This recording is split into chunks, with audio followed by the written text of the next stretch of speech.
నమస్కారం. Welcome to I dream. ధర్మ మార్గం విత్ విజిత కార్యక్రమానికి స్వాగతం.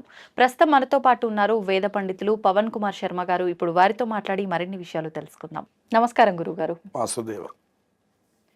గురుగారు, మామూలుగానే మనకు మంత్రాల్లోకెల్లా చాలా గొప్ప మంత్రాలు అని చెప్పి కొన్ని చెప్పుకుంటూ ఉంటాము. అందులో భాగంగా తీసుకుంటే పంచాక్షరి, అష్టాక్షరి మంత్రాలు చాలా గొప్పవి అని చెప్పి, వాటిని గనక మనం జపం చేసుకుంటే, పారాయణ చేసుకుంటే చాలా మంచి ఫలితాలు కలుగుతాయని చెప్పి మాట్లాడుకుంటూ ఉంటాము. అయితే మనం ఇంకొక విషయం కూడా మాట్లాడుకుంటాము. శ్రీరాముడి విషయానికొస్తే జై శ్రీరామ్ అనే ఒక పదానికి, శ్రీరామ అనే ఒక పదానికి వేరే ఏ మంత్రం సాటి రాదు. ఆ ఒక్క పదం చాలు అని అంటూ ఉంటారు. అంటే పంచాక్షరి, అష్టాక్షరి మంత్రాల కన్నా కూడా రామనామ జపం అనేది చేస్తే అంత గొప్ప ఫలితం అనేది లభిస్తుందంటారా? ఏ రకంగా తీసుకోవచ్చు అంటారు దీన్ని? తప్పకుండా ఇది చాలా అందరికీ తెలియవలసినటువంటి మంచి సన్నివేశం. ఆపదాం అపహర్తారం దాతారం సర్వసంపదాం లోకాభిరామం శ్రీరామం భూయో భూయో నమామ్యహం. భూయో భూయో నమామ్యహం అంటే మళ్ళీ మళ్ళీ నమస్కారములు తెలియచేయండి. ఎందుకంటే రామనామం ఒక్కసారి చెప్తే సరిపోయేటటువంటి రుచి కాదుట. అందుకే రామదాసు గారు ఎంతో రుచిరా అన్నారు ఆయన్ని. ఈ రామనామం యొక్క గొప్పతనాన్ని శివకేశవులు ఇద్దరూ కూడా ప్రత్యక్షంగా చెప్పారట. వాళ్ళ నోటితో వాళ్ళే చెప్పినటువంటి నామం ఏదైనా ఉంది అంటే అది రామనామం. ఇక మనం పంచాక్షరి అష్టాక్షరి మంత్రాలకు వస్తే వాటికే శక్తివంతమైనటువంటివి. ఉదాహరణకు మీరు పంచాక్షరి మంత్రాన్ని ఉచ్చరించాలి అంటే ఓం నమ శివాయ అనే మంత్రాన్ని మనం పంచాక్షరి మంత్రంగా తీసుకుంటాం. ఈ నమ శివాయ అన్నప్పుడు ఎంతో శక్తి కలుగుతుంది. అది శివుడి యొక్క తారక మంత్రం, శివుణ్ణి తొందరగా ప్రసన్నం చేసుకునేటటువంటి మంత్రం. ఈ మంత్రాన్ని ఎవరు ఒక 10,000 సార్ల నుంచి 1,00,000 సార్లు జపం చేస్తున్నారో వాళ్ళకి అపమృత్యు దోషములు పోతాయట, వాళ్ళకి సంపదలు కలుగుతాయట, ఐశ్వర్యములు లభిస్తాయట అని ప్రత్యేకంగా పంచాక్షరి మంత్రం గురించే ఎంతో వ్యాఖ్యానం చెప్పారు. ఇక మీరు అష్టాక్షరి మంత్రానికి వచ్చేసరికి ఓం నమో నారాయణాయ అనే అక్షరములు 8 అష్టాక్షరి మహామంత్రం. ఈ నమో నారాయణాయ అనేటటువంటిది అత్యంత శక్తివంతమైనది గృహస్థులకి. ఇందాక నేను మీతో చెప్పాను, మనకి మోక్షం కావాలి అంటే తప్పకుండా విష్ణుమూర్తినే ఇవ్వాలి, అందులో ఏమి సందేహం లేదు. మోక్షం ఇచ్చేత జనార్దనాథ్ అన్న. మోక్షం ఎవరి వలన రావాలి అంటే తప్పకుండా విష్ణుమూర్తి యొక్క అనుగ్రహంతోనే మోక్షం రావాలి. మిగతా ఎన్ని ఆరాధనలు చేయండి, ఆలోట్య సర్వశాస్త్రాన్ని విచారిచ పునఃపునః ఇదమేకంతు నిష్పన్నం ధ్యేయో నారాయణ సదా అన్నాడు. మీరు అన్ని శాస్త్రములను విచారించారట, పునఃపునః విచారించారట, మళ్ళీ మళ్ళీ చూశారట. మొత్తం ఒక్కటే భావం చెప్తోందిట, ఏకంతు నిష్పన్నం ధ్యేయో నారాయణ సదా. అంత్యకాలంలో ఆ నారాయణుణ్ణి చేరడమే వీటన్నిటి వెనకాల యొక్క ఆంతర్యం అని చెప్తున్నారు. అటువంటి గొప్ప మంత్రం అష్టాక్షరి మహామంత్రం. అది ఎంతో సాధనమైనటువంటిది, దానివల్ల అనేకమైనటువంటి కార్యములు పూర్తి అవుతాయి. నిరంతరము శుద్ధిగా ఉండడానికి అష్టాక్షరి మహామంత్రం మనకి బాగా పనికొస్తుంది.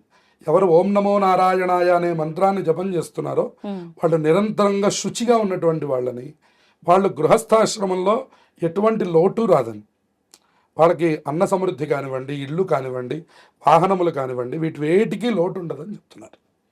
ఇవి రెండు విడివిడిగా అంత అల్టిమేట్ అన్నమాట, ఒక్కొక్కటి ఒక్కొక్క ప్రత్యేకమైనటువంటిది. అయితే వీళ్ళిద్దరే ఒప్పుకున్నటువంటి అంశం ఏమిటంటే రామనామం. అయితే ఇది ఎట్లా జరిగింది అనేటటువంటిది మనం ఒక చిన్న లాజిక్, చిన్న విషయాన్ని చూస్తే మనకు అర్థమైపోతుంది. ఎలా అంటే పంచాక్షరి మహామంత్రంలో నుంచి ఒక అక్షరాన్ని తీసుకున్నారు, అష్టాక్షరి మహామంత్రంలో నుంచి ఒక అక్షరాన్ని తీసుకున్నారు, అప్పుడు మనకి రామనామం ఏర్పడింది అని చెప్పారు. ఇది ఎట్లా సాధ్యం అండి? పంచాక్షరిలో మకారం ఎక్కడుందండి? ఓం నమ శివాయ అని అన్నారు, అక్కడ మా తీసుకున్నారు. ఓం నమో నారాయణాయ ఇక్కడ రా అనే అక్షరాన్ని తీసుకున్నారు.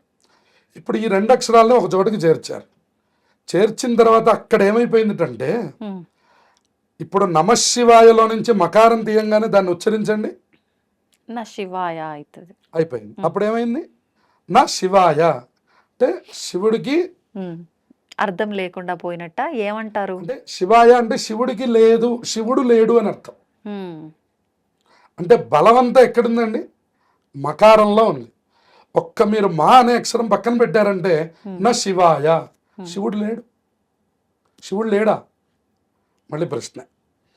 అట్లాగే అష్టాక్షరి మహామంత్రం చూడండి, ఉమ్, ఓం నమో నారాయణాయ, దాంట్లోంచి రా తీయండి, ఉమ్. తర్వాత చెప్పండి దాన్ని. నమో నాయ అని వస్తుంది.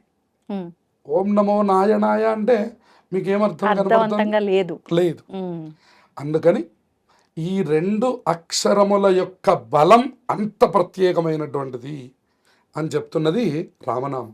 ఉమ్, కాదు కాదు, మారీచుడు అని మనకి రామాయణంలో లేడి రూపంలో వెళ్ళి రాముల వారిని తీసుకుని వెళ్ళి, అసలు ఆయన వల్లే రామాయణం అంతా జరిగింది. అవును.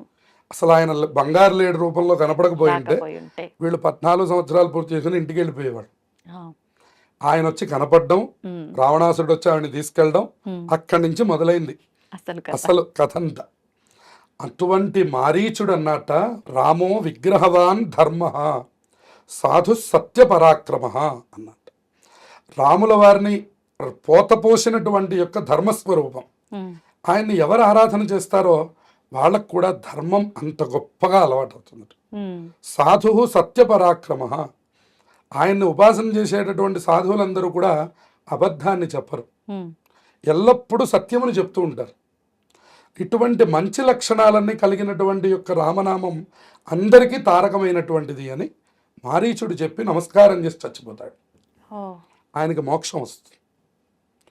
కాదు కాదు, ఉమ్, హనుమ తర్వాత, మారీచుడి తర్వాత ఆయన ఎవరిని కలిశారు? సుగ్రీవుణ్ణి కలుస్తాడు. సుగ్రీవుణ్ణి కలవడానికంటే ముందర హనుమని కలుస్తారు. హనుమ మనకి మారు రూపంలో వచ్చి మీరు ఎవరైనా ప్రశ్నిస్తారు, ఆ తర్వాత వెళ్ళి సుగ్రీవుణ్ణి కలుస్తాడు. ఈయన కూడా మీరెవరో చూడంగానే అని చెప్పని ఆయన మాటలు విని ఈయన ఎవరో సామాన్యుడు కాదు, ఇంత గొప్పగా మాట్లాడుతున్నాడు అని చెప్పని రాముల వారే ఆంజనేయ స్వామి వారిని కనుక్కుంటారు. ఇతను బ్రాహ్మడు యొక్క రూపంలో ఉన్నటువంటి ఒక పండితుడు, ఉమ్, ఒక ప్రత్యేకమైనటువంటి యొక్క స్థితి కలిగినటువంటి వాడు. సామాన్యమైనటువంటి పండితుడికి కూడా ఇంత వాక్కు రాదు. అవును. అందువలన ఇతను ఎవరో మనకు తెలియాలని చెప్తే అప్పుడు తన స్వస్వరూపాన్ని చూపిస్తాడు. ఉమ్, అప్పటి నుంచి ఆయన కూడా రాముల వారి నామాన్ని మళ్ళీ చివరి వరకు కూడా విడిచిపెట్టలేదు. ఆ, అదే రామ తారక మంత్రం. అందుకని రామాంజనేయ యుద్ధం జరిగినప్పుడు కూడా ఆంజనేయ నీ దగ్గర ఉన్నటువంటి ధైర్యం ఏమిటని అడిగాడు. నీ దగ్గర బాణం ఉంది, నా దగ్గర నామం ఉంది. ఈ రెండిట్లో రామ బాణం గొప్పదా, రామనామం గొప్పదా, ఉమ్, ఏది గొప్పదో చూడండి అని చెప్పని ఉమ్, ఆ యుద్ధాన్ని చేస్తారట. చేస్తే బాణం ఓడిపోయింది, ఉమ్, నామం గెలిచింది. అందుకని రామనామమునకు అంత శక్తి ఉన్నది. ఆ, కాబట్టి రామనామం కంటే మించినటువంటిది ఏది కూడా లేదు. ఈ లోకంలో లేదు. అందుకనే రామనామం పిబరే రామరసం అన్న, రసనే పిబరే రామరసం. ఒక్కటి కాదు, రెండు కాదు, ఎన్ని కీర్తనలు రామనామం మీద. అవును. రామనామము రామనామము రమ్యమైనది రామనామము, అది ఎంతో శక్తివంతమైనది, ఎంతో తేలికైనది. నేను శ్రీరామ అనలేనండి అంటారు ఎవరైనా? అనలేరు. ప్రపంచంలో ఎవరు అనలేరు. ఓం నమ శివాయ అనమంటే నోరు తిరగదేమో కానీ ఆ, శ్రీరామ అంటే నోరు తిరగని వాడెవరు ప్రపంచంలో ఉండరు. ఉమ్, అందుకనే గుహుడికి కూడా మోక్షాన్ని ఇచ్చాడు. అలాగే ప్రతి ఒక్కళ్ళకి, ఉడతకి మోక్షాన్ని ఇచ్చారు. అవును. ఎవరు రామ స్పర్శ కలిగిందో వాళ్ళందరూ మోక్షాన్ని పొందారు. ఉమ్, వానర సైన్యం అంతా మోక్షాన్ని పొందింది. ఆంజనేయ స్వామి వారు ఇంకా తపస్సు చేస్తూనే ఉన్నారు. ఉమ్, ఇటువంటి శక్తివంతమైనటువంటి రామనామము నిరంతరంగా మన ఇళ్లల్లో జపం జరగాలి. నిరంతరంగా యథాశక్తి జపం చేయాలి. శ్రీరామ శ్రీరామ శ్రీరామ రామనామ తారకం అటువంటి శక్తివంతమైన ఫలితాలను ఇస్తుంది. మనం ధర్మ మార్గంలో నడవడానికి మనకు ఉపయోగపడుతుంది. మన కుటుంబాలు భిన్నం కాకుండా సర్వకాలముల యందు చక్కగా నడవడానికి ఈ రామనామం అందరికీ ఉపయోగపడుతుంది. కాదు కాదు, మన సనాతన ధర్మం నిలబడడానికి కూడా ఈ రామనామమే మూలమైపోతుంది. అందుకని రామనామం యొక్క శక్తి చెప్పుకోవడానికి మనకి ఇక్కడ సమయం సరిపోదు. కాబట్టి రామనామం కంటే గొప్పదేది ప్రపంచంలో లేదు. ఈ మాట ఎవరన్నారు? ఆంజనేయ స్వామి వారు మనందరికీ చెప్పారు. అందుకని రాముణ్ణి గురువు అన్నారు. హా. భరతుడు అన్నారు రాముల వారు ఎవరు అంటే రాముల వారు నాకు గురువు అన్నారు. ఉమ్, గురువు గారి యొక్క పాదుకల్ని తీసుకొచ్చి పట్టాభిషేకం చేశారు. ఉమ్, గురువు గారు కూర్చోవలసిన ప్రదేశంలో నేను కూర్చోవడానికి నాకేం అర్హత ఉన్నది. అందుకని భరతాదులందరికీ జ్ఞానాన్ని ఇచ్చినటువంటి మహానుభావుడు ఉమ్, రామచంద్రమూర్తి. ఆంజనేయ స్వామి వారు నిరంతరంగా ఉపాసన చేస్తున్నది రామచంద్రమూర్తిని. ఉమ్, అలాగే ఈశ్వరుడు సైతం ప్రతినిత్యము మీరు ఉపాసన చేస్తున్నటువంటి దేవతలు ఎవరు అంటే రాముల వారు అని చెప్పారు. రాముల వారు కాదు, రామనామం నామము. అంత గొప్పది. ఉమ్, అందుకని పరమశివుడు సైతం తపస్సు చేస్తున్న నామం రామనామం. ఉమ్, కాబట్టి అటువంటి రామనామం పంచాక్షరి అష్టాక్షరి మంత్రముల కంటే గొప్పది అనడానికి ఇంకెంతకంటే మనకి నిదర్శనం ఏమున్నది? ఉమ్, రామాయణ ఓం నమో నారాయణాయలో బలమైనటువంటి అక్షరం రకారం, అట్లాగే ఓం నమ శివాయ అనే పంచాక్షరి మంత్రంలో ప్రధానమైన అక్షరం మకారం. ఈ రెండిటి మేళనం రామ అనేటటువంటి నామం. ఉమ్, ఇది నిరంతరం పలికిన ఇవాళ మనం ఇక్కడ ఇంకో విషయాన్ని కూడా చెప్పుకోవాలి. ఇవాళ మనం పిల్లలకి పెట్టడానికి కూడా అనేకమైనటువంటి పేర్లు వెతికి ఎక్కడెక్కడ లేనటువంటివి రియాన్షు కియాన్షు లాంటి పేర్లు పెట్టుకుంటున్నాం. ఉమ్, కానీ వీటి వల్ల పలకడం వల్ల మనకేమి ప్రయోజనం లేదు. అవును. కానీ ఒక్క రామనామం పెట్టుకొని ఉమ్, రామా అని పిల్లవాడిని పిలిచిన మాత్రం చేత మన యొక్క పాపములన్నీ వెంటనే పోతున్నాయి. ఉమ్, ఒక కృష్ణ అనే పేరు పిలిచిన, ఓ మాధవ అనే పేరు పిలిచిన, ఓ ముకుంద అనే పేరు పిలిచిన నామములలోనే ఉన్నటువంటి యొక్క శక్తిని వెతకాలి తప్ప ఇవాళ మనం భగవన్నామముల నుంచి బయటకు వచ్చేటటువంటి ప్రయత్నం. అందుకే కాబోలు పెద్దవాళ్ళు పడుకున్నా కూర్చున్నా లేచినా కృష్ణారామ కృష్ణారామ కృష్ణారామ. అనుకునేవాళ్ళు. అందుకనే అందులో మనకి కైవల్యోపనిషత్తు అని ఉన్నది. అందులో ప్రత్యేకంగా ఒక మాట చెప్పారు, ఉమ్, హరేర్నామ హరేర్నామ హరేర్నామైవ కేవలం. అంటే ఈ హరే రామ రామ రామ హరే హరే, హరే కృష్ణ హరే కృష్ణ కృష్ణ కృష్ణ హరే హరే. ఇదేనండి ఇప్పుడు మనకి ఇస్కాన్ వాళ్ళందరూ కూడా తరించిపోతున్నారు. అవును. ఇవాళ ఇంత వృద్ధి చేస్తున్నారు. దేశ దేశములలో కూడా దీన్ని బాగా సనాతన ధర్మాన్ని వృద్ధి చేస్తున్నారంటే ఈ ఒక్క నామం మాత్రమే తారకం. కృష్ణం వందే జగద్గురుం, రామనామాన్ని నిరంతరం ఉచ్చరించడం, కృష్ణ స్మరణ చేయడం, కృష్ణుణ్ణి పూజిస్తారు, రామనామాన్ని జపం చేస్తారు. చేస్తారు. హరే రామ రామ రామ హరే హరే. వాళ్ళ దగ్గర ఉండే బ్యాగుల్లో తులసిమాల ఉంటుంది. ఆ తులసిమాలతో జరిగే జపం ఏమిటి? ఉమ్, హరే రామ రామ రామ హరే హరే, హరే కృష్ణ కృష్ణ కృష్ణ హరే హరే. ఇది మీకు ఎన్నిసార్లు అయితే అన్నిసార్లు జపం చేస్తారు. ఇలాగే అందరూ తరించిపోయారు. ఉమ్, అందువల్ల రామనామము మన దగ్గరలో ఉన్న, రామనామంతో పిల్లల్ని పిలిచిన, రామనామాన్ని మనస్సులో స్మరించిన, రాముల వారి దర్శనం చేసిన నిరంతరం మంగళమాతనోతు అన్న. ఉమ్, ఎప్పుడు వాళ్ళ ఇంట్లో మంగళములే జరుగుతాయి. కష్టములు అని లోకంలో మనం పిచ్చి కోణంతో చూస్తూ ఉంటామా. అవును. రాముల వారు కష్టాలు పడ్డారు, సీతమ్మ వారు కష్టాలు పడ్డారు అని అంటూ ఉంటాం. ఉమ్, కష్టంలో ఉన్నటువంటి గొప్పతనాన్ని మనకు అందించారు వాళ్ళు. అవును. కష్టములను వాళ్ళు పడడం కాదు, ఉమ్, కష్టములను పడాలనన్నా పడి ఫలితాలని పొందు. కానీ మనకి తర్వాత రామాయణంలో ఎవరు చెప్పరు, ఉమ్, దశవర్ష సహస్రాణి దశవర్ష శతాని చ రామో రాజ్యముపాసిత్వ బ్రహ్మలోకం ప్రయాస్యతి. ఆ రాముల వారు సీతమ్మ వారిని తెచ్చుకున్న తర్వాత 11,000 సంవత్సరములు రాజ్య పరిపాలన చేశారట. ఒకటి కాదు, రెండు కాదు. ఉమ్, మనం అనుకుంటున్నాం వాళ్ళు ఎప్పుడు విడిగానే ఉన్నారు, అవును. వాళ్ళు ఎప్పుడు కష్టాలు పడ్డారు అని అనుకుంటున్నాం. కాదు కాదు, ఉమ్, వాళ్ళు సుఖంగా ఉన్నటువంటి అంశాలు వాళ్ళు మీతో చెప్పాల. ఎందుకంటే మనందరికీ వాళ్ళందరికంటే ఎక్కువ సుఖాలు తెలుసు. ఉమ్, కాకపోతే కష్టములు మనకి వాళ్ళలాగా మనకి తెలియవు.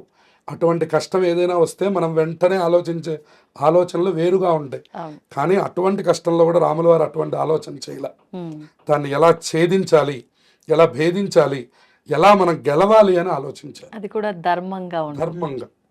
ఆయన విష్ణుమూర్తి రూపంలో కనుక చూసినట్లయితే అవును. ఆయన గరుత్మంతుడి మీద ఎక్కి వెళ్ళి సీతమ్మ వారిని వెనకాల ఎక్కించుకొని తెచ్చేయాలి. ఉమ్, కానీ అలా చేయలేదు ఆయన. చేయలేదు. ఒక మనిషి ఎలా బాధపడతాడో ఉమ్, అలాగే బాధపడ్డాడు. ఉమ్, చెట్లు పుట్లని చూసి ఏడ్చాడు. మీరందరూ పచ్చగా ఉన్నారు, నేను మాత్రమే బాధపడుతున్నాను. నా సీత ఎలా ఉందో, ఉమ్, ఏం చేస్తోందో, ఏం తిందో, అసలు ఎలా ఉన్నదో అని చెప్పని ప్రతిరోజు బాధపడుతుండేవారు రాముల వారు. ఉమ్, అటువంటి బాధల్లో కూడా ఆయన ఎక్కడా ధర్మాన్ని తప్పలేదు. తప్పలేదు, అసత్యం ఆడలేదు. అటువంటి నిరంతర ధర్మమూర్తి అయినటువంటి రాముల వారి నామాన్ని అందరము స్మరించి మంగళములను సదా పొందాలి. శ్రీరామచంద్ర ఆశ్రిత పారిజాత సీతాముఖాంభోరుహ చంచరీక సమస్త కళ్యాణ గుణాభిరామ నిరంతరం మంగళమాతనోతు అని అందరికీ రామచంద్రమూర్తి మంగళములను చేయుగాక అని ఆశీర్వచనం. చాలా అద్భుతమైన విశ్లేషణ అండి. జై శ్రీరామ్. జై శ్రీరామ్.